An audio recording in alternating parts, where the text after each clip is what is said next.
Good morning, everyone. For those of you who don't know me, I'm John Vanderbilt.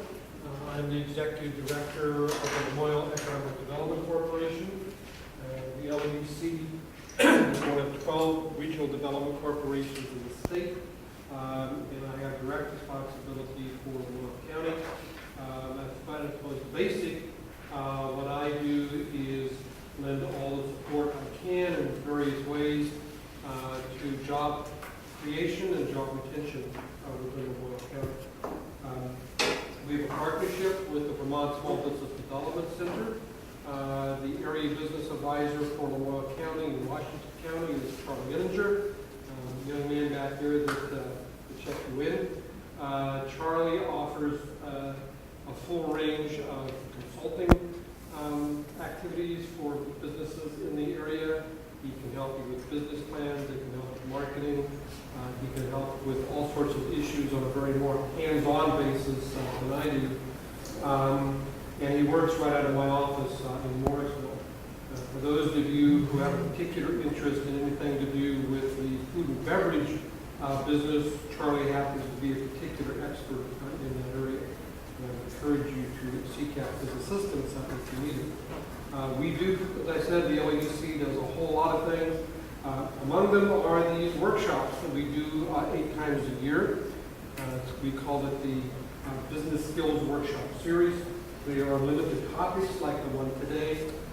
They're 3 hours long, and we have found that they have gained such a reputation around not just Lamoille, but around northern Vermont, that we do get quite a number of people coming from outside Lamoille. As many of you today are not from Lamoille County. So welcome. I think you will learn a lot today. I also want to encourage you to come to future workshops. Now that you have come to this one, you will be getting email notifications about future workshops. And of course, we do advertise these in the newspaper and other places as well. The one coming up next month in March is going to be an HR-related workshop called How to Hire Right the First Time. This is the second time we've done it. It's an excellent workshop. The presenter really knows her stuff. We have another one coming up in April, but also in April we are doing the second annual Lamoille Business Assistance and Finance Forum. We did this in April last year. We have representatives from 12 different agencies who will be coming to that workshop to explain the services that they have available for businesses in Lamoille County, whether it's financing, whether it's all sorts of other help. That workshop is free. It'll be on April 7th. And you will be getting notification about that one as well. And I encourage you to seriously consider coming to that shop if your business is looking for assistance of any kind, either for expansion or to go somewhere else, build a new building somewhere, what have you. There's all sorts of things that are going to be part of that workshop. So without further ado, I'll introduce you to Patrick Ripley, who's today's facilitator, and I'll let him tell you about himself. Okay, great. Just a couple of housekeeping things. There's drinking fountains in the corner. There is a machine if you want bottled water of any kind. The restrooms are also in the corner over there. There's muffins, donuts, coffee there. And if you, we will be taking a break about 10:30, excuse me, for about 10-15 minutes. Enjoy. Thanks, John.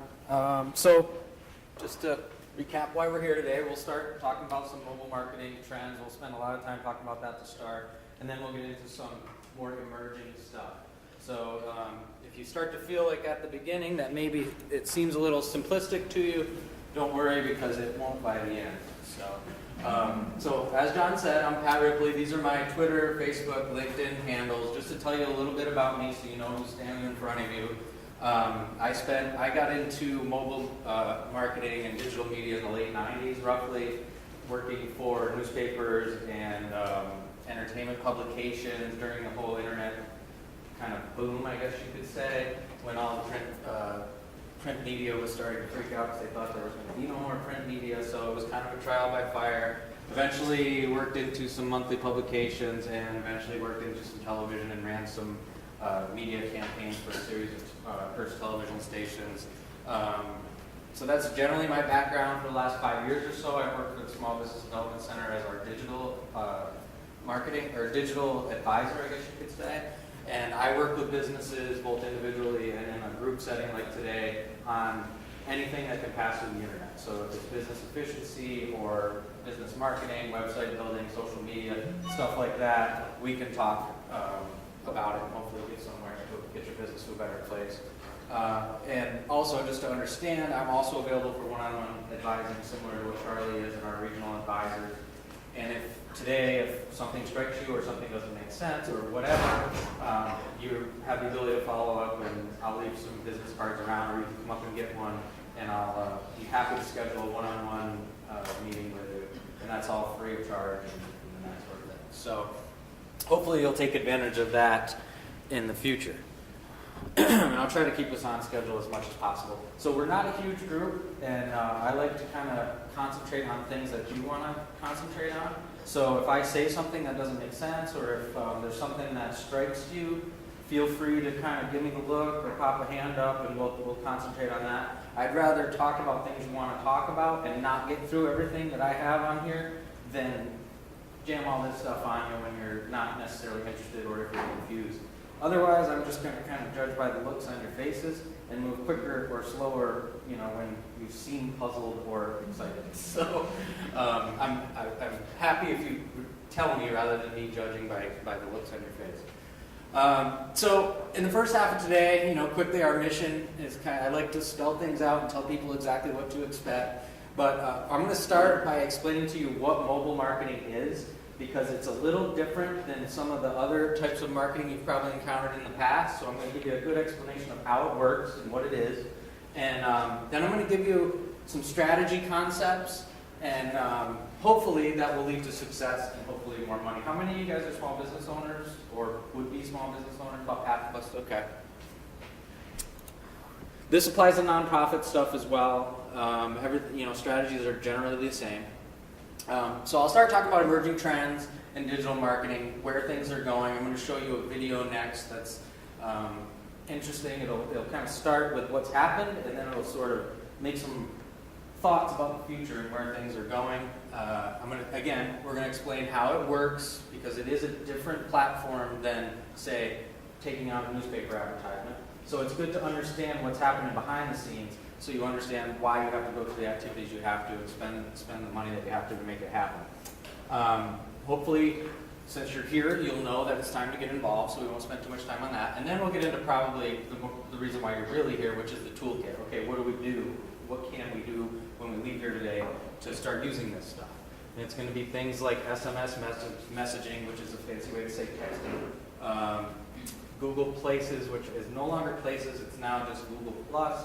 Apps, QR codes, all that fancy stuff. And I'm going to give you some clear first steps forward. If you've already done those first steps, then great. We're going to get into some secondary, tertiary activity. But if you haven't done anything, you're going to have a clear path about where to go from today till tomorrow. And if we have time at the end, we'll do Q&A. But hopefully we'll do that kind of throughout and during. So like I said, don't be afraid to pipe up. And hopefully our sound will work right now. I'm going to show you a video. It's a little long-ish, but I think it's a good video to watch. You can only create what you can imagine.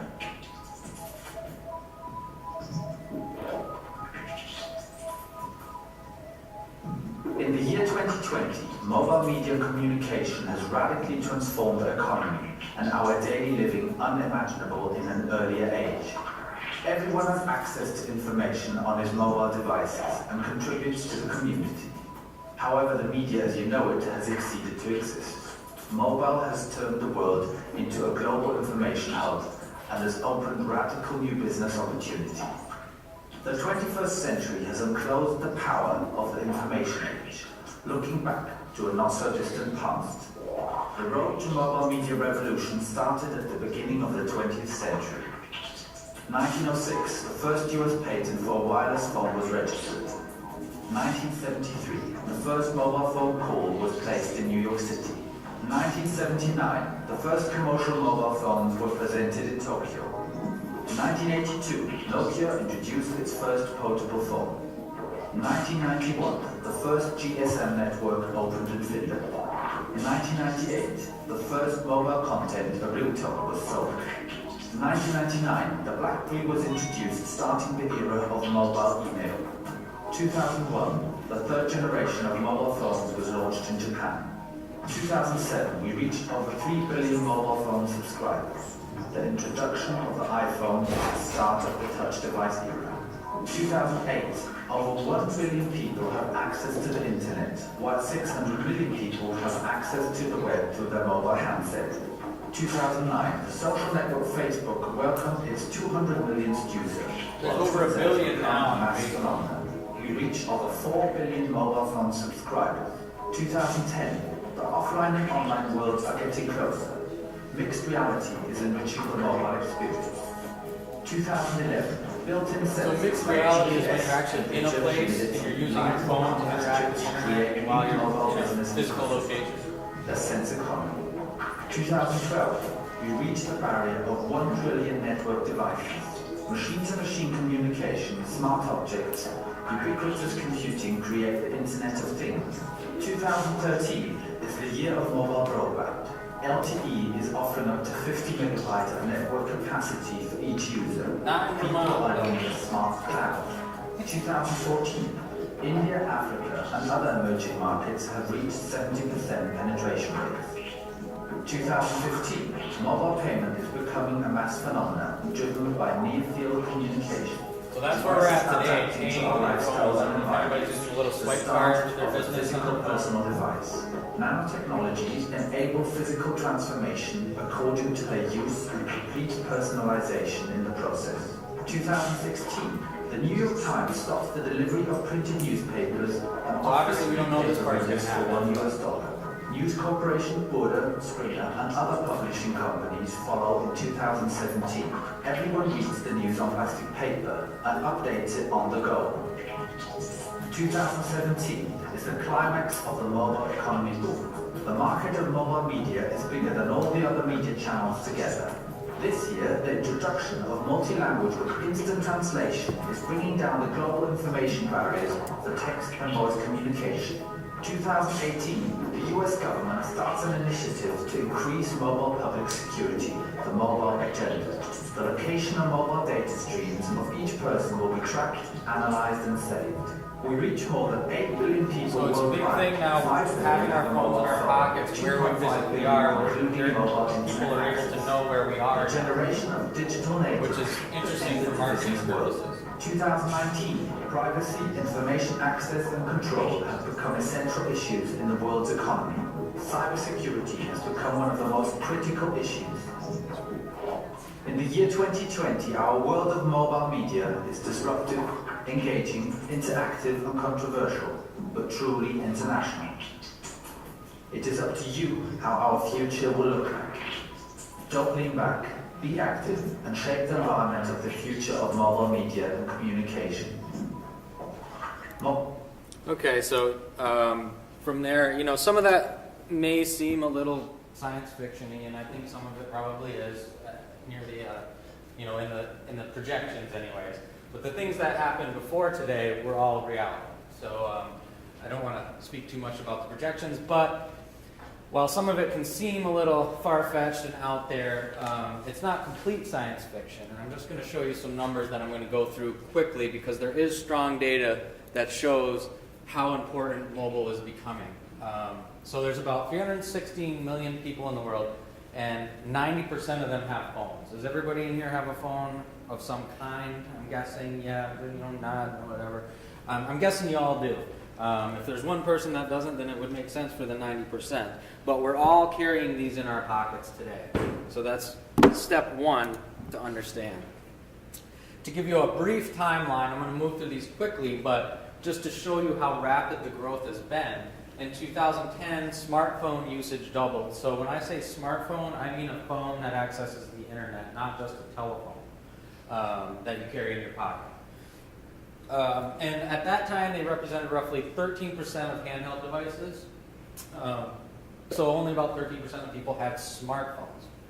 But they generated 70% of all mobile traffic. There was also about 3 million tablets. Tablets are also considered mobile devices. When I say tablets, I mean iPads, Kindles, things like that, that can access the internet.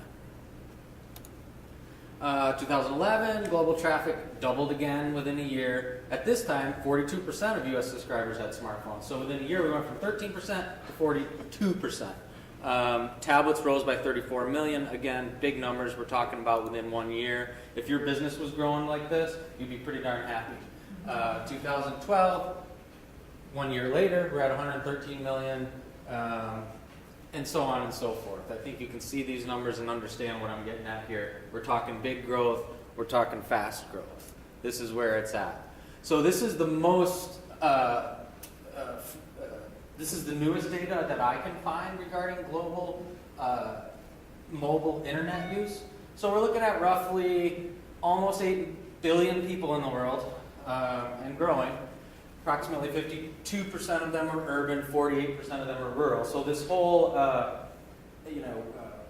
rural, the country is different than the city. Well, half the world roughly is the country. So understand that in Vermont. You're not, that different really. Total world internet penetration is only roughly 2.5 billion, which is kind of scary, but we got to understand there's some other countries in the world that don't have access to things we have. Social networking, again, has become huge. We'll talk a lot about that probably later this afternoon, but that's about 2 billion. And mobile subscribers, now look at this. It's the biggest number in comparison to the total world population, 6.5 billion to 8. All these other numbers that you hear all this stuff about, internet and everything like that, the biggest number is mobile penetration worldwide. And it's going to continue to be that way, more and more so. So, if you're thinking about anything with your business and your marketing, mobile's where it's at right now. It has the largest market penetration. Now, the other thing to understand is last year, roughly about halfway through, total internet use on a mobile device exceeded desktop use last year. So it's happened. For the last 2 years, I've been telling people, it's going to happen, it's going to happen. Well, now it's happened. So these are now used more than these things right here. So obviously, I'm just trying to show you that this stuff's important. Yeah. Just may want to make a point of emphasis on that. As we watch our business grow, our mobile interaction with our site has grown like this, but our revenue stream is still predominantly through desktop. So when you're doing this, make sure that you don't neglect one for the other, because you need to know where your money's coming from today. Yeah, and you're about 2 hours in front of me right now. So he's absolutely right. More people are still buying on the desktop than they are on the phone. But I would argue that that's going to change. So if we can get in front of that and be ready, then we're going to benefit from it when people's behavior begins to change. Yeah. In the previous screen, the bottom number of the mobile devices, was that just smartphones or was that tablets also? No, that would be smartphones, tablets, and non-smartphones. So we're going to talk about how you can market using a smartphone and a tablet, a mobile device, but we're also going to talk about how you can market using a dumb phone or a non-smartphone or whatever you want to call it. A phone that doesn't access the internet. Although, I would argue that moving forward, the trend is that more and more smartphones are coming into the market and becoming a bigger portion of of things.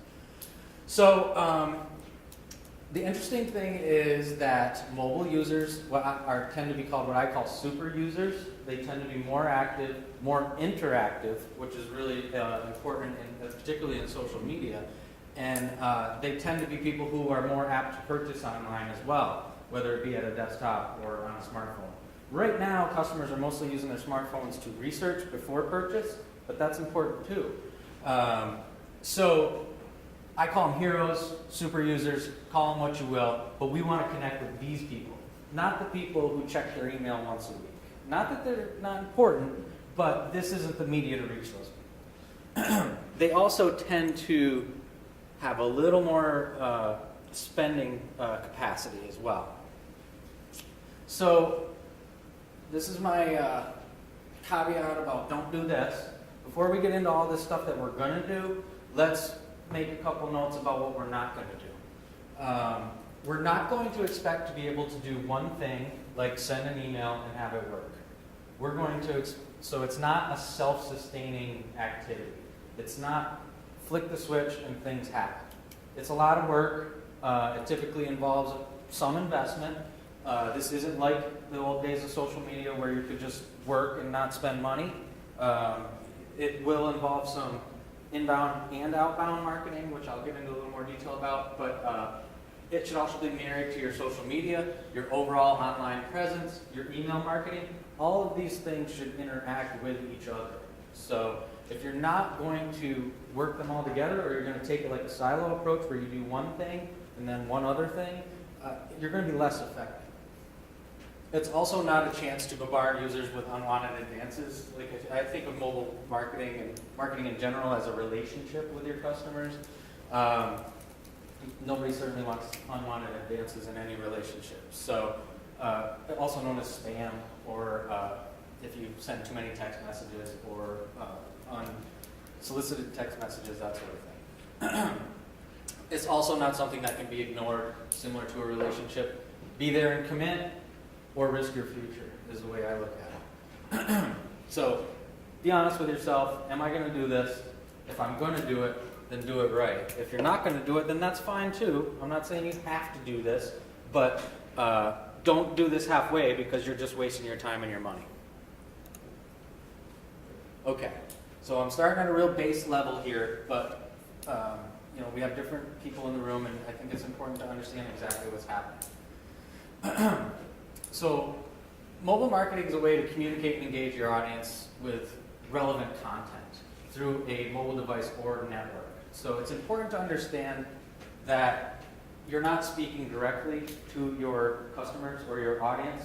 You first have to speak to a device, and this will make more sense as I get into the details. But from a real base level, you're the business. First you speak to the device, and the device speaks to the customer. And then the customer speaks back to the business, hopefully. Hopefully that's what happens. That may seem stupid, but there's a reason why I'm kind of breaking it down like this, because it is important that you realize that you're speaking to a device first and not a person. So, to get a little more detail on that, so how many of us have a mobile phone in here? I know nobody wanted to say so. Everybody's got a mobile phone, great. So keep your hand up if it's a smartphone, like you have internet access. So everybody has internet access, that's great. Okay, so keep it up if it's Android. A good amount of Androids. So iPhone, I'm an iPhone, about half, yep. BlackBerry, any BlackBerry? No. I wouldn't admit it either. Anybody got something different? Like just a random, like a Nokia or no Nokia? So you guys are all Android or iPhone. So you're a very typical cross-section of America. And that's good, I guess, because it'll help us understand. So knowing the mobile market. So this, to start, kind of like this room was, 52% of people are packing Androids. That's what they've got in their pocket. Roughly, this is as of Q1 2014. It's the most recent information I can get. Roughly 42% are packing iPhones. So Android and iPhone, they kind of swing back and forth. But those are the two devices that most people have. BlackBerry, it's kind of sad, and some Windows is kind of gaining. They got about 3%, whatever. So what do we need to worry about? What devices do we need to speak to the most? It's pretty obvious which devices we need to speak to. There was a time, when I first started talking about mobile, BlackBerry was roughly 15-20% of the market, so we had to be more concerned with it. At this point, not so much. Things change. So you guys are a good cross-section of the rest of the world. So we know what people have in their pockets now. Now we want to know what they do with them, for the most part. How do they use these things? It's important to understand how they use them, because we can leverage people's tendencies and market towards those tendencies. So I'll show you some more numbers.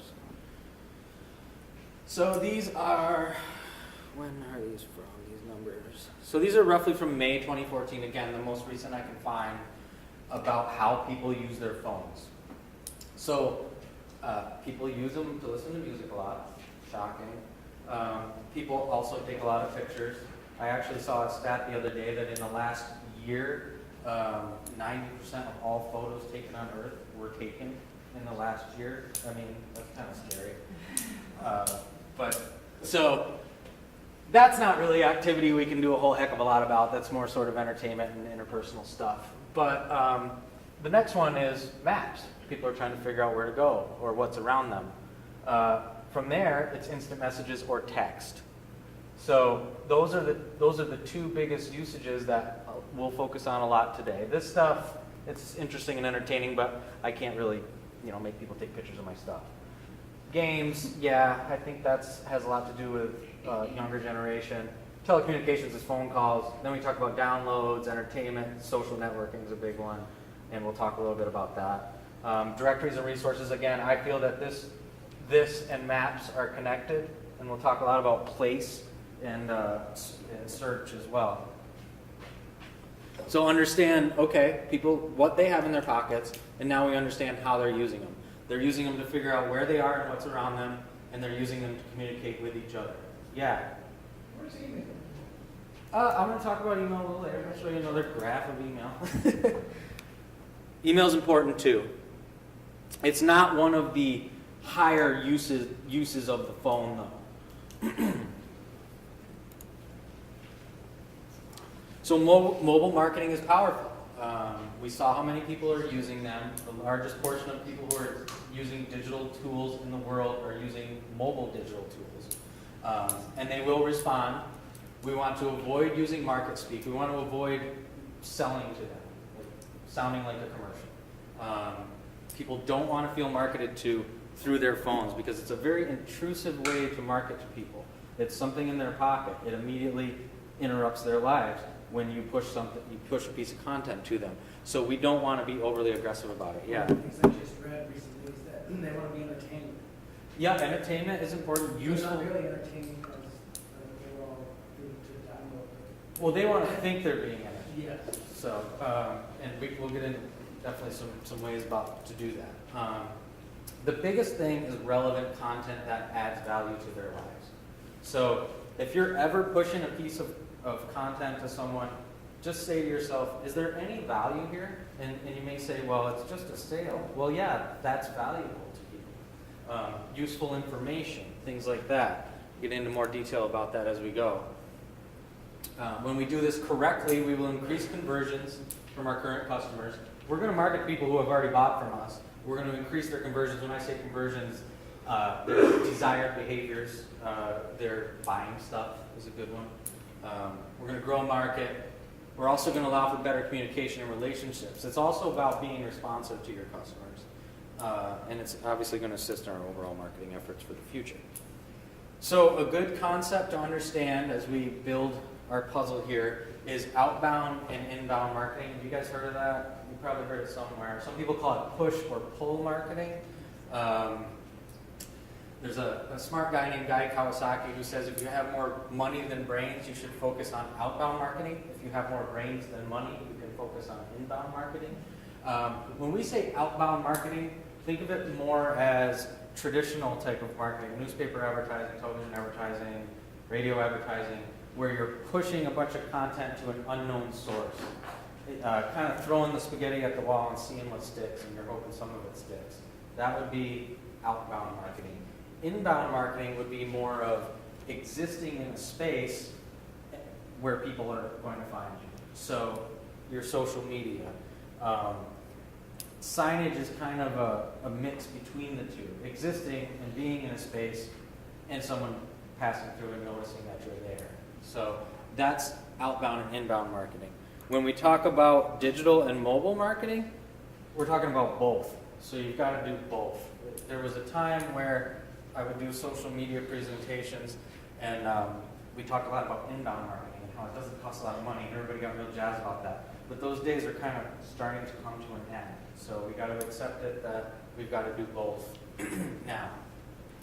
But regardless, something we were kind of starting to touch on a minute ago is content is king. That's a big old-fashioned Bill Gates quote. So that will remain the same. The content is important. If it's useless content, it doesn't matter, and it's not going to be effective or cause any conversions or do anything for you. So useless content or ineffective content is just not worth doing. So you're better off spending more time coming up with quality content than wasting your time on useless stuff and doing a lot of it. So now we'll talk about the toolkit. So immediate action items moving forward. So this is where you write down, I didn't do this, I didn't do that, and I'm going to review it again later and make sure you really remember this stuff, because this is the most important stuff. First thing you got to worry about is your website. If you have a business and you have a website, it should be mobilized at this point in time. If you're not, you're behind. So it's time to start thinking about it and moving forward. And there's various options to do that. So remember, I talked about the device-specific stuff. It's important that your website is mobilized for both an iPhone and an Android at this point. It's most important that it's viewed properly on those two devices, because there is situations where it won't be viewed on an iPhone properly, but it will be viewed on an Android. So you're cutting off roughly 42% of the market, as we saw in the slide prior. Another immediate action item is mobile email, and I'll give you some stats on that just to really convince you that it's important. But if you're not thinking about mobilizing your email, then you should be now, and you should be taking steps to make it make sense in the mobile space. The other, and this is just a simple thing to do, is getting a business listing on Google. It used to be called Google Places, it's Google Plus now. I'll give you the link to do it. 20% at this point of all search, and I'm not talking about just mobile search, I'm talking about all search, is place related. So 20% of all search is place related, and that number continues to grow. So what does that mean? That means people say Hyde Park Pizza, Hyde Park, I don't know, Dunkin' Donuts, or something like that. People are going on location when they do search. Excuse me.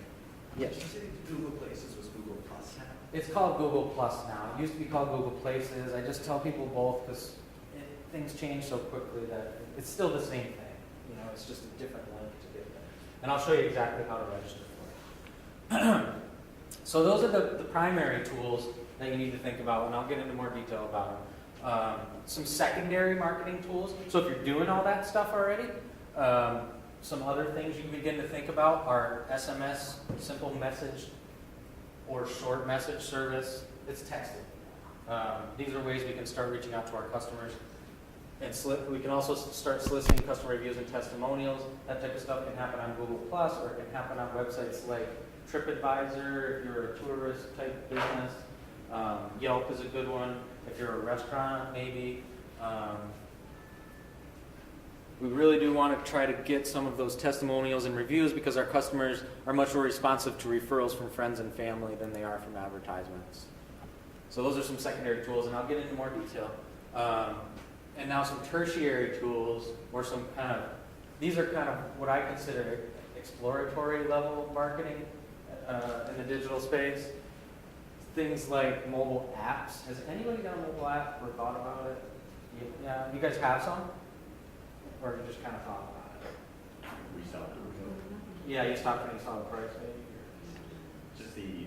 We were using them, obviously within a publication, so most people scan the QR code. But Yep, okay, yeah, QR codes, yep. Just because of the cost of doing Exactly, yeah. and our market's not going that way. Yeah, exactly. Yeah, well, your thinking's right in line. But there's some interesting things going on with this stuff, with things like QR codes and mobile apps, but there's really not data to show that. Certainly don't start here. If you're sitting here looking at the toolkit going, I want to do something mobile, boy, them QR codes are cool. Don't start there. Make sure your site's mobilized. Make sure it makes sense in the mobile space. Make sure you're doing email before you start spending a lot, because the stuff's expensive. So first thing we're going to do is mobilize our online presence. We're going to have a mobile website. And hopefully if you've got a web design firm you're working with or something like that, they've already said to you, is your site responsive? Or have you mobilized the site? Things like that. They're in line. They're speaking the gospel. They're telling you the right things. So don't feel like they're just trying to sell you something. It is important. If you don't think it's important, you can log into your Google Analytics, and hopefully you have them on your site. If you don't, you really should pick up my card later, and we should have a private conversation. But it's going to show you exactly how many mobile users have accessed your site, and it's going to tell you, you can't see this slide's horrible, but it's going to tell you exactly which devices are accessing the site and how many and blah, blah, blah. So if you need a little more convincing, feel free to go into your analytics and take a look. Pay attention to the devices again. Here's a list of devices. This is, I don't remember which site I pulled this from, but like for this site, for example, it was an iPad that was accessing it mostly. And there's some other stuff on there. But the data is easily accessible.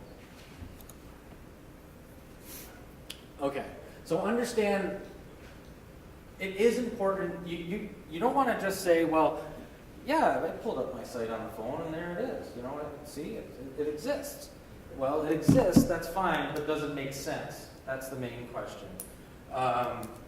Mobile users expect a different experience, and they should, because this is just an example of Domino's Pizza. Domino's Pizza actually does a really good job with digital marketing and stuff, so I use them as an example. And I know none of us are Domino's, but it's a good example. This is what their website looks like, their desktop website looks like on a phone, and this is what their mobile website looks like on a phone. I think you can clearly see the difference, which one's more effective, which one makes more sense, right? Yeah? Well, I'll show you. Funny you ask. I like it when you guys are like a couple slides behind me. It means I'm doing the right thing here. So users aren't the only people who view websites differently. Devices view websites differently. Some mobile devices will not allow Flash, for example. Flash is a piece of software often used to create movement on a desktop website, those types of things. An iPhone will not view Flash. So let's say, for example, you just have a desktop website. You've got one of those cute rotating windows in the front of it, and it's Flash-based. It's not going to work on this phone right here, which is, again, 42% of the market, roughly. That's just one example. So users may not be happy, they may lack the patience, that sort of thing. They'll process video slower.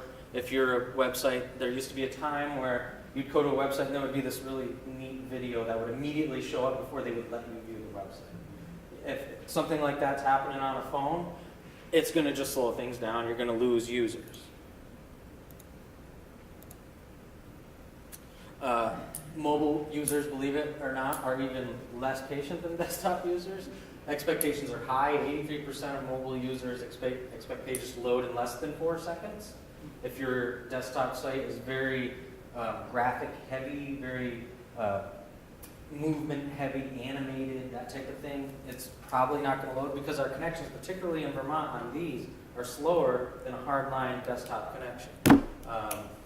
24% say they would try again if something didn't work. So if you go to your site and it's not Android or iPhone ready and it doesn't work, only about a quarter of the people say they would even try again. And it's not going to work even if they try again.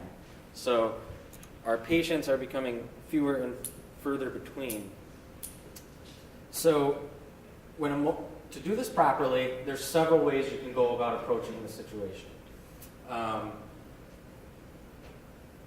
this is a weird chart that hopefully explains it. But so when a proper mobile website is established, one of these things will happen. So hopefully I can explain this. But when somebody does a desktop search, when they're at their desktop computer and they do a Google search for Hyde Park Workshop, hopefully Google will direct them directly to the desktop website.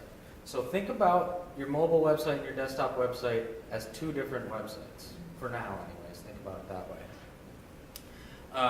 When somebody does a search on a phone, hopefully Google will bring them directly to your mobile website.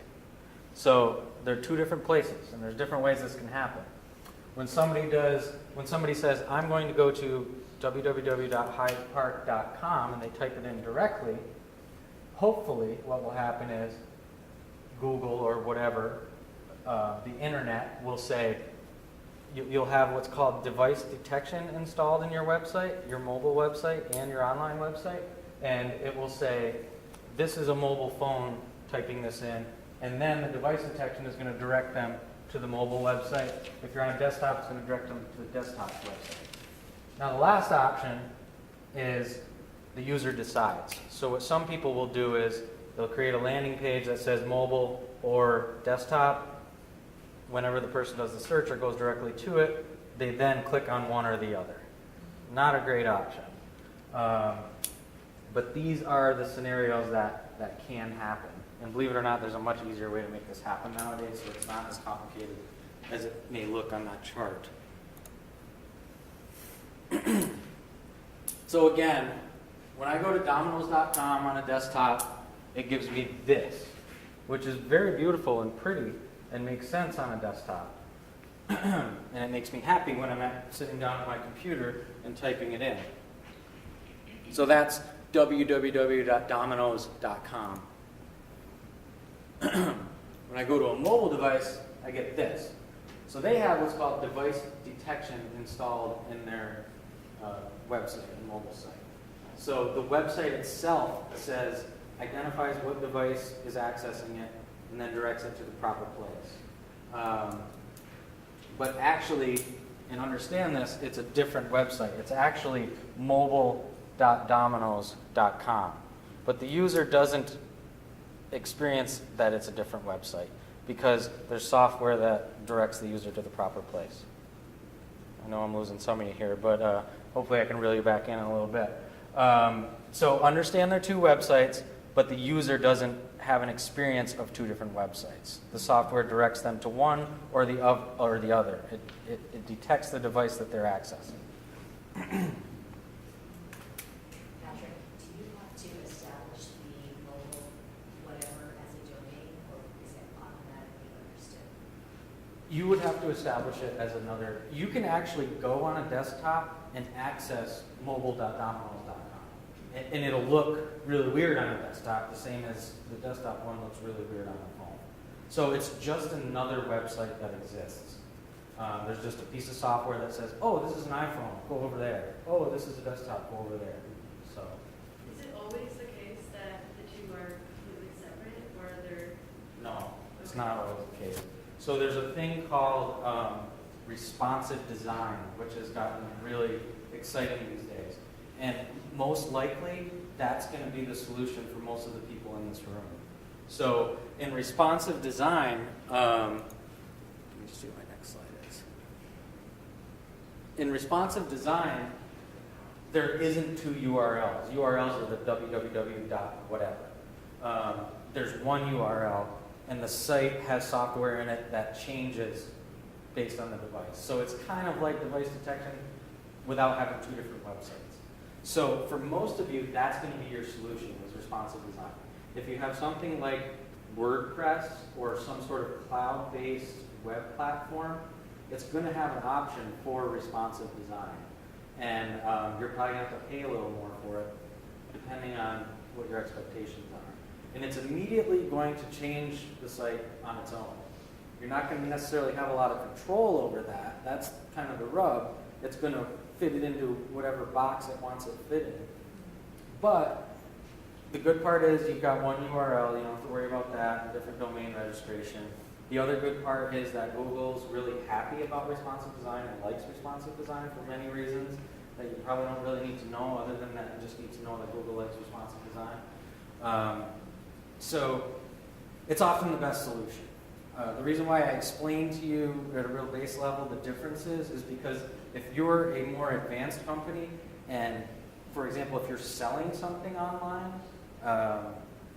and you want to sell properly in the mobile space, you're probably going to need a specific mobile site. It really depends on where your company's at and how important internet sales are to you. But for most small businesses, responsive design is a really good solution. So, for one reason why is that device detection doesn't always work. You would have to install device detection for every single mobile device that exists for it to work on every single mobile device that exists. So, are you going to do that? No, you're probably going to do it for Android and iPhone. And that's probably about it, right? Because we saw the chart earlier. which is why something like responsive design ends up becoming quite important. So mobile site's different. We don't need all those bells and whistles. When we get into the search engine optimization conversation with a desktop website, for example, your SEO people or your website design people will be like, yeah, we got to beef up that content. We got to put some video in there. We got to do some research. We got to have a lot of pages with a lot of words on them and stuff like that. And they're right. That's important. In the mobile space, that's not where we're at. We just need to give them what they need and nothing more. Only what they need and nothing more. If you're wondering only what they need, there's a list of it right there. This is really only what they need. If you're just trying to get in the game, make sure your site is mobilized, make sure this stuff's on it. So it's important to have an address, a zip code, and a map, because remember earlier we said 20% of all search is place related. 3 out of 4 mobile searches are place related.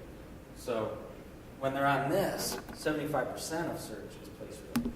And as we saw earlier, more internet use is on the phones now than is on the desktop. Is it possible if you have a really complicated website with a lot of information that's always evolving, can you make your mobile site basic and then have it direct to Yeah. mobile device? Yeah, you can give the user the option. You just put a click on there saying view full site. You've probably seen that before. It's not an ideal scenario by any stretch, but it's a cost-effective solution to the problem for the time being, I would say. If that's, where, obviously there's costs and you weigh the cost with the benefit and that sort of thing, but it's certainly one solution to the problem. So I don't know if you guys can see this. I don't need to read the slide to you, but do these things, put them on your website. If you're just trying to make sure you're in the game, if anything, make sure you put your daggone address and a map on the thing, because it's really the main piece of information people are looking for. And you wouldn't believe how many people I've worked with who don't put their contact information on a website. And there's reasons why some don't do that, but put your contact information on the website. Email. Somebody mentioned, did I end up answering your question, by the way? Okay. So, somebody mentioned email earlier and how we use our email on the phone. So we talked about the website. Hopefully you have an understanding of your options and how to deal with mobilizing your website now. And I'll probably get back into it a little more later. But next thing we want to approach is email. So 65% of emails are on a smartphone or tablet. This is Q4 2013. This is the most accurate information I can get. I can only assume that the number has grown. But at that time, 65% of emails were open on a smartphone. This is how it shakes out in terms of where people view their email. So it's not one of the #1 used activities overall on the phone, but when it is used, so what's 50, 65, roughly 65% of people view their email on some sort of mobile device. So what does that tell us?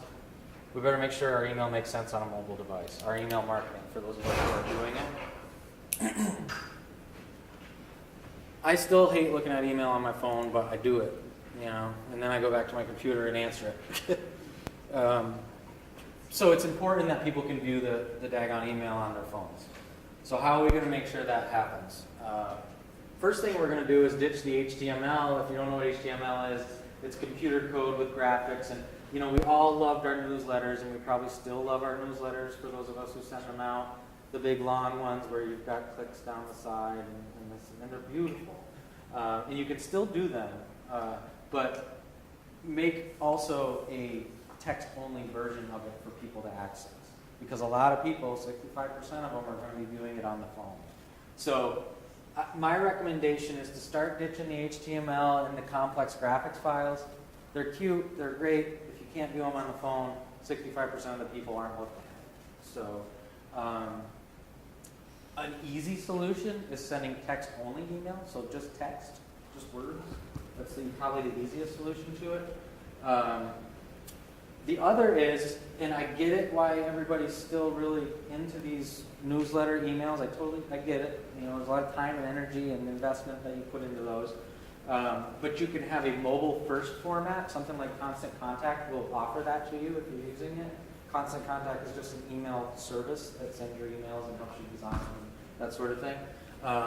But you can have a mobile first where the person decides. They open it up like those websites, like I said, where it was mobile or desktop. Same with email, mobile or desktop.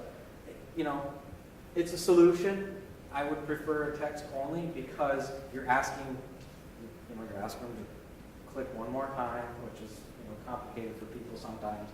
But it's certainly an option. Now the other thing, and this is kind of interesting, what people do is they'll send an email with just a couple links to a page, and that will be a mobile friendly internet page. So you'll send them to your website to view whatever information that you've decided to have. So those are some of your options there in terms of the email. So less is more. I'm sorry, I didn't say that. I should have said that. Less is more. So we don't need to say a lot. We just need to say exactly what we're trying to communicate in terms of email. Text messages, I have a problem with that, in that the language is so short and. Text messaging? Yeah, and it's, people are losing the ability to be able to construct a sentence. Oh. And Yes. if you're marketing. No, I understand what you're saying. I got a whole rap about texting, so. And, if you want to impress somebody, I guess I feel that you need to have proper language to do that. Our generation. One would think. Punctuate word, 40, 41, and I feel I'm still trapped in that. I can't get beyond sometimes not doing punctuation, but generation below is absolutely. They don't care. They don't care. No, they don't care at all. Totally Yeah. That's right, what's the age group that they want? These darn kids, huh? Yeah, less is more. You don't need to say a lot. You just need to say what you say. Or my grandfather used to say what you mean and mean what you say. Same thing. I agree with you. My college degree was in 18th century English literature. So, and now I'm doing this. But anyway, it didn't pay very well. So, email stuff, keep it simple. Same with the website and the mobile stuff. Remember, I showed you the crying baby. No, they want it and they want it now. We're turning into impatient children, but that's what we are because we can have everything so fast. So we'll try to cater to them anyways.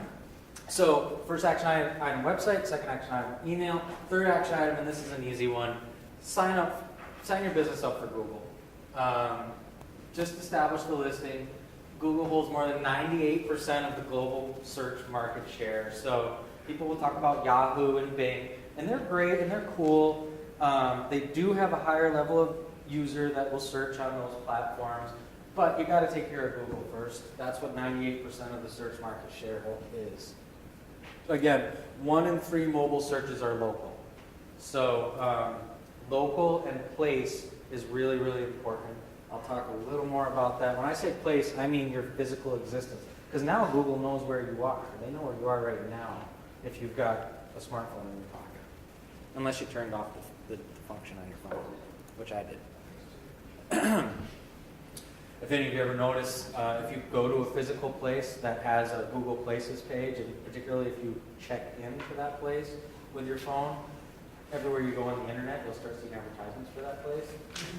So it's kind of creepy and weird, but rest assured, all they're trying to do is sell you stuff. So it's not really that big a deal. But without a Google business page, you don't exist, according to Google. So how do I sign up for my Google business page? I go to google.com/business. So it's right up there. If you write down one link today and you haven't done this, write this one down and go home and do it and consider your money paid for. You want to make it as easy as possible for customers to find you. It's going to put you into their map system. It's kind of like putting yourself in the phone book, If you have a web host, do they normally just typically do that for you? They will do it for you if, particularly if you have a website and you exist in other places on the internet, their machine will create a Google business page for you. But that doesn't mean that it's going to be accurate. And it's also, when you register it, like what happens is you'll go on there, you'll register, you'll put your address, your phone number, your map, and a bunch of other stuff that I can kind of get in more detail on. But when you do that, it's going to help your search engine optimization because you're going to be a registered business. And they're going to call you on the phone. Well, a machine is going to call you on the phone and give you a number code to type into the website. Put it in, you're registered. Just kind of ups your, it's going to up your website rank, for example. Put your website on there. If you have social media, you want to have that on there. You can put images. The more you use it, the happier Google's going to be, and the happier all of your internet places are going to appear to Google. So I keep getting telemarketing calls from Google, which I hang up on. Probably should. But Wow, how do I wow. know if I'm already on that? First of all, 'cause I do have a website created by that company. And should I be paying attention to these guys, or are they scamming me? Well, Because they keep saying that they're going to throw me up the line. is it Google calling you, or is it somebody Yeah, else? we're calling about your Google web place. Well, they're probably trying to sell you advertising more than anything, is where they're going with it. I'm not, my personal feeling is anybody who calls me or sends me an email trying to sell me something, I'm not going to be responsive to, same as you are. But I would say that you could probably figure this out on your own. If you went to google.com/business, put your business and your website in, it'll probably tell you if you do exist on there already, which you may, especially if you have the website. It's going to say, you already exist. Are you the owner of this business? Okay. Do you want to register this? And if you are, which you are, you go in and you do it. You do have to be at your business phone, whatever phone number you're putting in there as your business, you have to be by it, because the phone's going to ring about 10 minutes, 5-10 minutes after you do it, and ask you to verify it. But the whole, where they're going with that is they're trying to sell you AdWords and search words and that sort of thing. And I don't recommend that people do that on the fly. Have a meeting with me and we'll talk about it and look at a lot of stuff before you go and start spending money on online advertising. I'd love to add a side note to that comment. Shortly after we claimed our Google space for our company, we have 2 different locations. And we put a lot of thought and effort into what we wanted to present on our Google image. We started receiving solicitations from people saying they were with Google, but they actually weren't with Google. Yeah. Saying that we were going to lose our place, that we had to work with them in order to maintain our place. So we did a little research into this and found out that they were pretty much scammers trying to sell us. Yeah, there's a lot of that out there. So my general rule of thumb is if somebody's emailing you or calling you trying to solicit business, that be very apprehensive and don't buy into it, and at least give me a call. I know that, I guess not everybody has access to something like our resources, but you guys do. So be very apprehensive if anybody was trying to sell you something through email or the phone. Same as you always, same as ever, Because a lot of them will say they're Google people or that they have some sort of association, and really they don't. They're just like SEO firms, people trying to, And there's various. We'll get into a little more of that later on, hopefully, if we get there. There's various ways that people can try to hack the internet or whatever to make your website be better, and really none of it's on the up and up. So, the other cool thing about your Google listing page is it offers ways to reach out. So if anything, register, put some pictures up there, make sure your information is accurate, make sure your website's on there, hours, location, all that stuff. But it also allows people to rate your business and put testimonials on there, similar to something like Yelp or TripAdvisor for any of us. TripAdvisor's huge. If you're a tourist business, get on TripAdvisor. But anyways, it also allows you to make offers to your customers. You can essentially, when your little bubble appears on the map, if somebody mouses over it, you can have an offer pop up that says free breakfast with a night stay at the B&B. That's an example. And if you do that sort of thing, Google doesn't admit it, but from my experience, it's pretty clear that it helps your search engine optimization. You appear higher on the list when people search. So if you play the game with Google, Google gets happy with you and treats you better. So, customer reviews are, everybody's like, oh man, somebody's going to go on there and say something bad about me. I'm going to get real mad, that kind of stuff. But it's not a bad thing. For the most part, people don't say bad things. For the most part, people say good things. And when people do say bad things, if you're running a quality business, your customers are going to come to your defense. You don't need to go on there and create a big stir about it. Now, granted, there's going to be some trolls out there, and there's going to be some people who just, they got an axe to grind or something. But for the most part, that doesn't happen. And it also, we believe, again, Google doesn't say this, but we believe that that it helps with your search engine optimization on your website to have customer reviews on your Google Plus page. So encourage customer reviews. Some people, restaurants now will sometimes hand a card, and they won't ask you to fill something out. They'll just say, put a review on our Google page or something like that. Customers now expect to be able to offer reviews and be able to voice their mind. And now we have this thing called the internet where they can do it publicly. So let's allow them to do it. It's free. It's easy. They're doing the marketing work for you. Okay, more secondary mobile marketing efforts. This is our first secondary mobile marketing. So we've done our website, we've done our email, we've done our Google stuff. Now I want to do some kind of more involved things. First place I would start is SMS, simple message service, short message service. I'm going to call it texting from now on. Remember when we looked at the chart of how people use their phone? Other than the radio and images, it was the most used way that people use their phone. So this is a good place to start reaching out to them, is texting. Some people call it pinging. I can't stand it, but I tell my friends I don't ping when they ask me to ping them. So texting, most used tool on a mobile phone besides calling, and it works on all phones. So this works on smartphones and dumb phones. So we like smart and dumb phones. So we'll start here. And as this guy shows you, you can at least still text. And we've all seen the pictures, particularly of younger people all sitting around having dinner, texting on their phone instead of interacting with each other. So how do we text? What is it? How do we do it? This is kind of breaking it down to a real simple level, but a text starts with a keyword, and then you have a short or a long code. It's a number or whatever. You say text something to a number. And then we like to have an opt-in communication. We just tell people that data rates apply and blah, blah, blah, blah, blah. So this is how we start with it. We start with a keyword and then a number. So there's no laws involving texting. There's no actual federal law or state law that I know of anyways. But there is kind of a moral law that we're going to try to go by with this type of stuff. The U.S. Consumer Best Practices Mobile Marketing Association suggests that we offer an opt-in and an opt-out.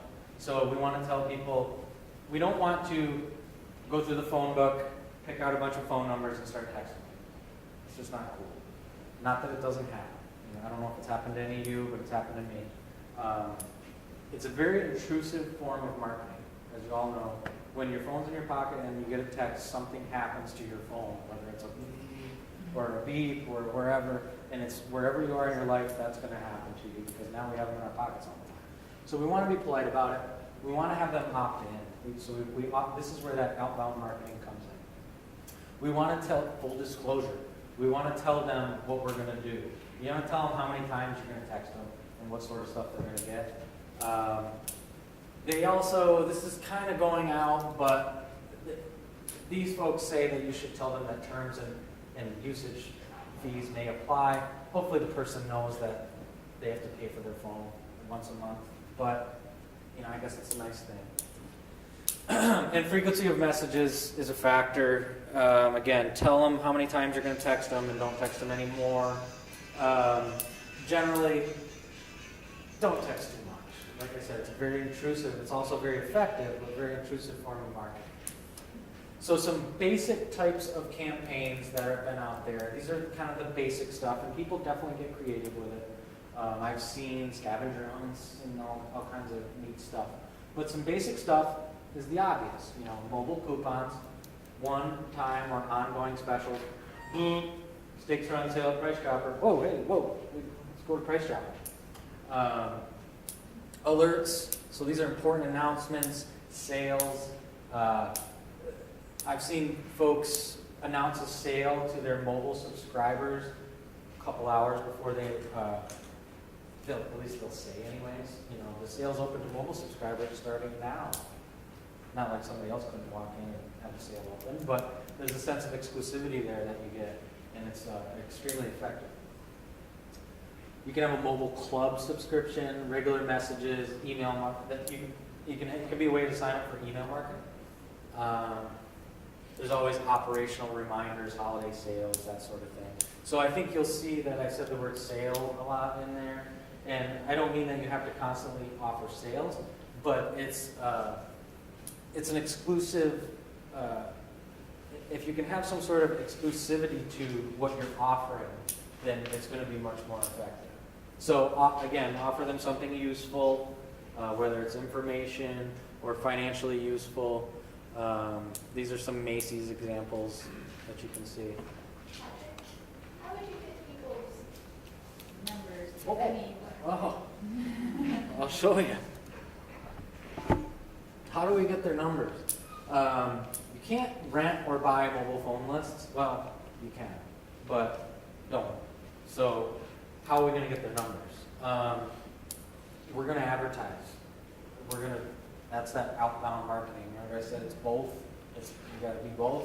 So we got to tell them. We got to let them know somehow that we've got this advertising campaign that we started through our mobile phones. So how do we build the list? Well, we start by creating an actionable SMS campaign. So we start and say, what the heck are we going to do?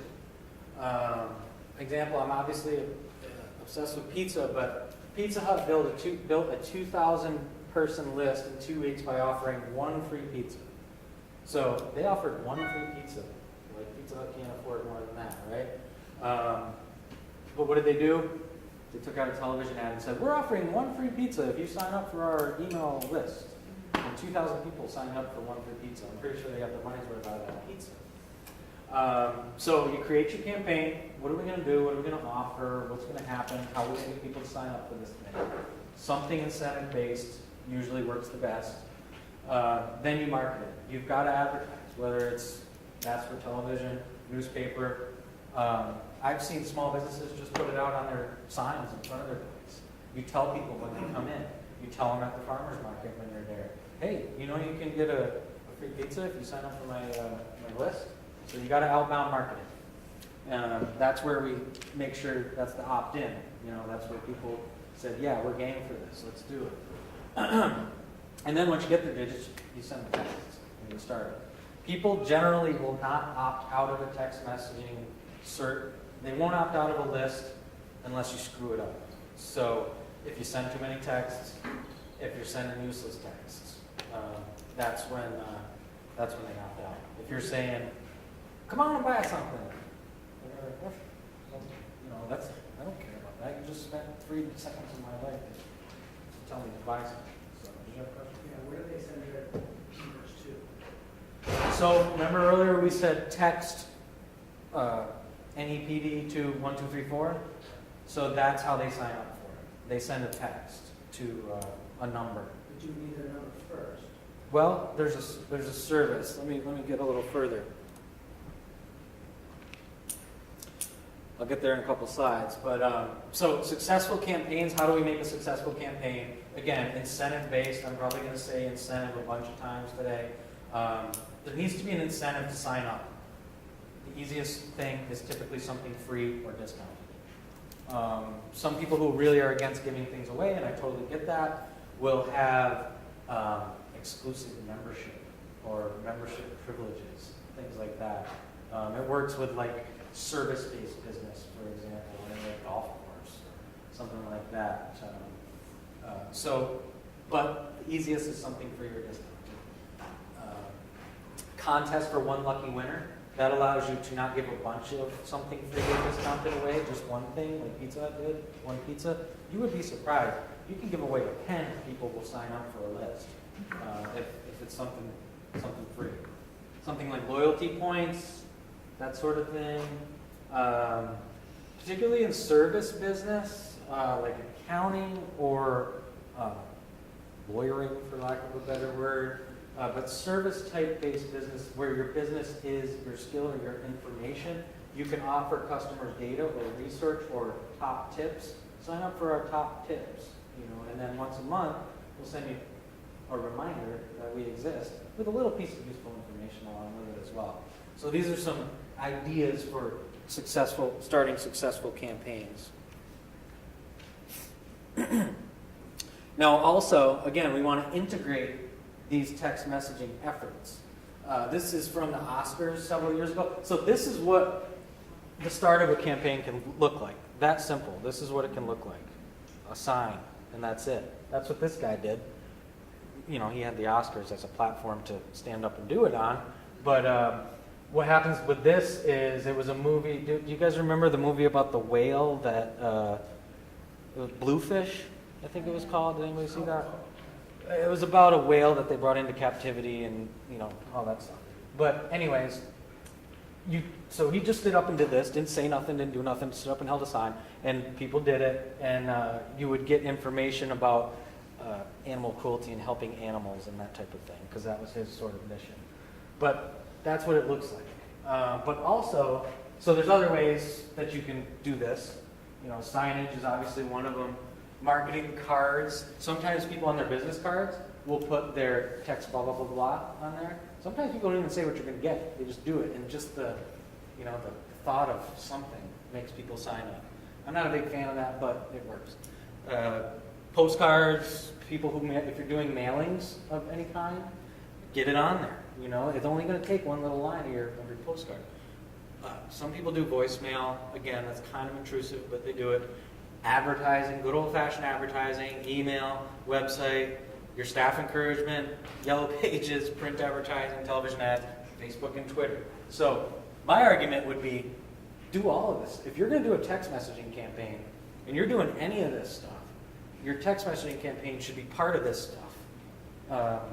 And if you're doing more than one of these, make it be a part of all of that stuff. So integrate everything, make everything work together. I'm going to show you how to do it too. I know there was a question about that. So how do we do it? Like, how does the text message happen and all that business? So we understand that the person has to text a word to a number for it to happen, just like the sign said.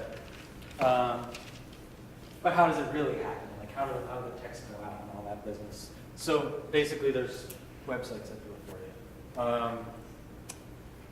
It's very affordable. That's the other reason why I start here with the kind of third level marketing stuff. It's extremely affordable. It can be free actually, and these are a couple websites: Clickatel and Mozio or Mozio, some people call it, mozeo.com. There's others. If you go to Google and put in text messaging service, you'll get stuff, and they all have different rates and blah blah blah. There are some that are free, but what they'll do is similar to like the free website building platforms. They'll serve an ad in your text message. I don't really recommend that very much. It's just not professional. It may work for something like, well, I don't really like it. I was going to say a nonprofit, but then that kind of devalues a nonprofit, and I work for one. So you can do it though if you want to dip your toes in and give it a try. I guess if you're really against paying for it. So some of them have a monthly fee, and it's more like $10 to $25 than $100 to $250. It's pretty cheap. And it really depends on how many you're going to send in that month and how many people you have on your list. So from $15 to the sky's the limit. If you've got 50,000 phone numbers on your list, yeah, the price is going to go up. Most likely, small businesses in Vermont aren't going to have that many on their list. If you got a few hundred, good for you. And there's also, you can even pay by text message. There's some where it'll say, we'll give you one a month, we'll give you one text message to 200 people for $4, something like that. So the problem is consistency is important with that type of service. So, you don't have that consistency and then you kind of forget and it gets out of your routine. So, but there's a lot of options out there. You can explore them all and see which one makes the most sense for your business. I'm going to move a little quicker now because I'm getting a little behind. So those are some secondary stuff. The texting is pretty much, you're doing all that other, those first things we talked about, move into the texting next. That would be a first place to start. You get smartphones, dumb phones. You can reach the most amount of people and it's the most affordable. But there's also some creative stuff that you can get into as well for the folks who maybe have some, I don't want to say expendable marketing dollars, but if you've got some marketing dollars that you want to get creative with, this is probably where you're going to be looking at. QR codes and apps. QR codes and apps can be very effective, particularly QR codes nowadays are really showing some promise. But don't start here. And why don't start here? Well, the usage is lower. Apps must serve specific purposes. There was a time where people would say, well, I want to get in this mobile thing. I'm going to build an app. So, well, what's the app going to do? It's going to do the same thing my website does. Well, that's not an app. That's you're building a mobile website, which is important, but it's not an app. Also, these things can be expensive, particularly apps, which I think your company touched on earlier.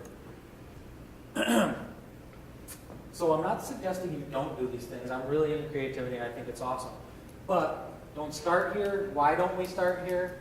Well, 65% of mobile users have 0 apps on their phone. This is not counting the apps, your app package that you get when you buy the thing. Like apps you would actually download from a third party. So not your email or that sort of thing. An additional 34 have never used an app at all. So the larger percentage of people are not using the daggone things, is what I'm getting at here. Not that they're not cool and important, but it's particularly with an app, it's got to be something really cool for people to use it.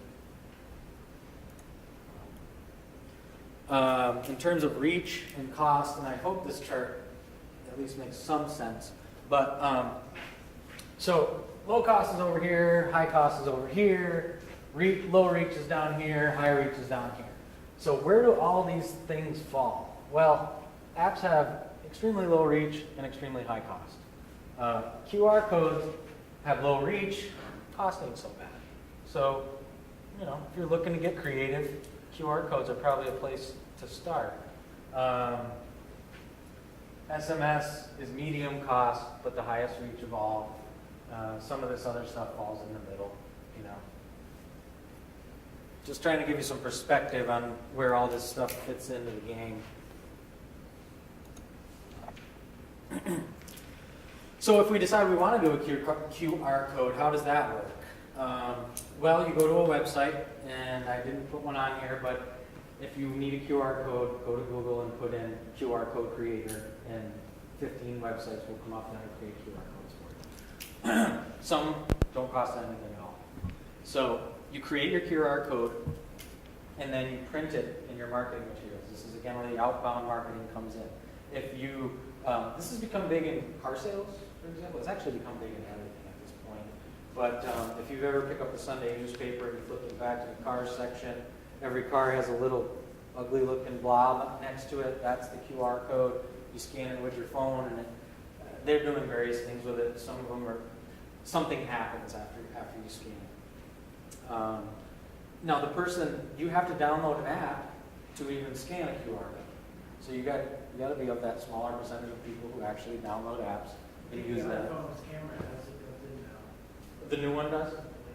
Yeah, I believe it. The QR codes are becoming really more involved, and I suspect eventually I'll have some data to show you that they work.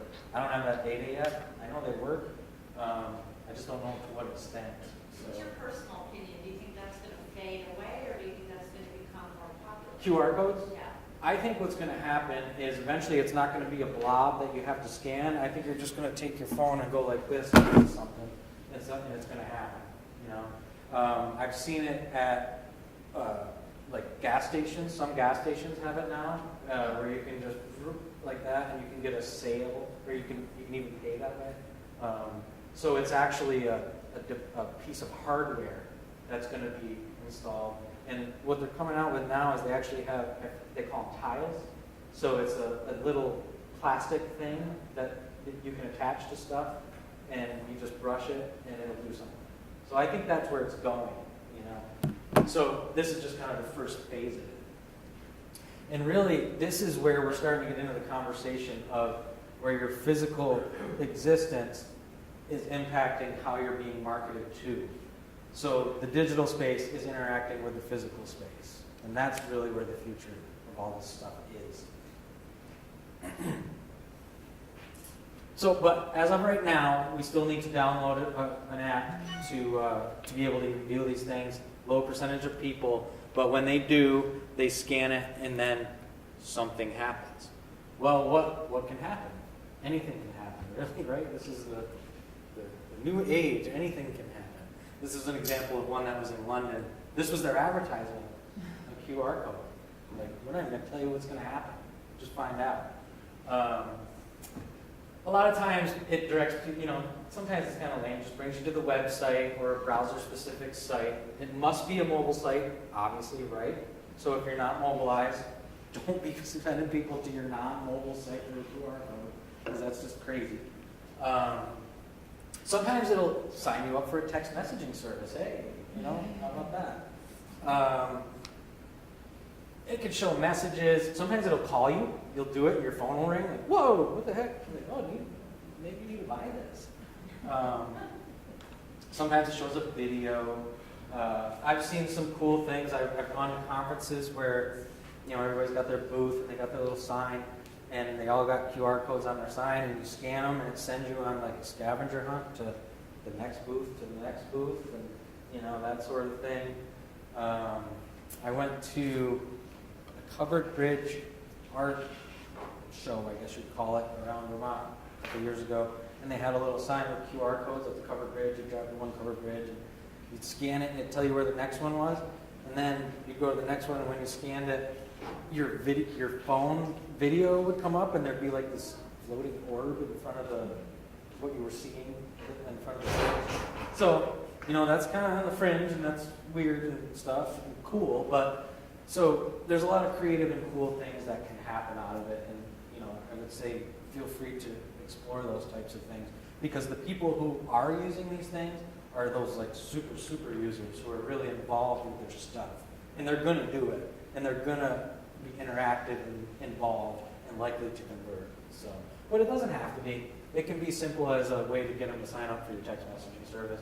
Also makes you look kind of, I don't know if hip's the word, but you know, up to date and that type of thing. So I'm back on time, which is good. Just to review, not that, I know we just talked about some creative and interesting stuff, but just to review about what we need to really do when we leave here today, if you haven't done any of the stuff we talked about yet, is the Google Places listing. It's like really easy. You know, you just go there and do it, and it's done. You don't necessarily have to check in. We want to mobilize our website. We want to make sure our email makes sense on the phone. And then we want to think about maybe text messaging, that type of stuff. If the thing about text messaging is there's some labor involved, you do need to get involved with it, do some outbound marketing. You know, maybe QR codes or something that you would prefer instead of that, because they're kind of a set it up and you're more or less done type of situation. And get some customer reviews. So that's kind of part one today. I guess I'm about a little 5 minutes early. There's my stuff again. I figure if you guys have any questions on that right now, I'm happy to answer them.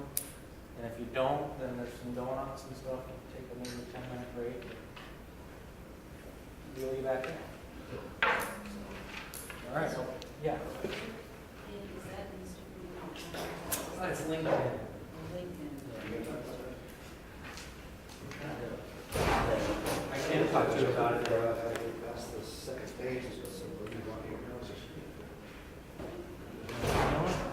card, we can follow.